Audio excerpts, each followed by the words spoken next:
હતું કે ભાજપના જે ધારાસભ્ય છે એ મારી સાથે ભાગીદાર હતા અને દારૂનો ધંધો કરે છે, દીવ અને આસપાસથી બધું દારૂ લાવવામાં આવે છે.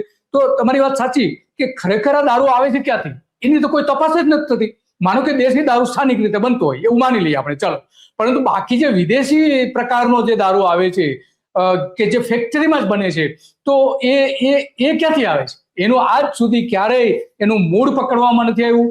મૂળ ન પકડાય એ માટેના ઘણા બધા આજે સિન્ડિકેટ કામ કરતી હોય છે અને એના હપ્તાઓ આપણે જાણીએ છીએ, પોલીસ સ્ટેશનથી લઈને છેક એસપી, પોલીસ કમિશનર અને અને સચિવાલય સુધી આ બધા હપ્તાઓ જતા હોય છે.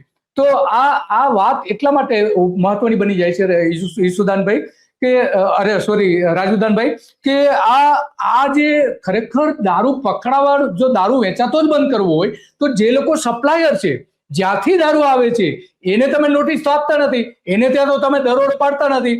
અને આ જે બધું થાય છે એ જ્યાંથી દારૂ આવતો હોય છે એ તો મોટા ભાગનો કેમિકલ વાળો દારૂ હોય છે, દેશી દારૂ હોય કે વિદેશી પ્રકારનો દારૂ હોય. તો એમાં મોટાભાગના અત્યારે તો કેમિકલ્સ જ આવી રહ્યા છે અને એના કારણે લોકોના બહુ મોટા પ્રમાણમાં મોત થઈ રહ્યા છે. દુનિયામાં, વિશ્વમાં એક સર્વે થયો હતો, એ સર્વે પ્રમાણે 20 લોકોના જે મોત થાય છે, તમામ પ્રકારના અલગ અલગ પ્રકારના મોત જે થાય છે, એમાં 20 માંથી એક વ્યક્તિ દારૂના કારણે મોત થાય છે. તો ગુજરાતમાં તો આ પ્રમાણ ઘણું ઊંચું હશે.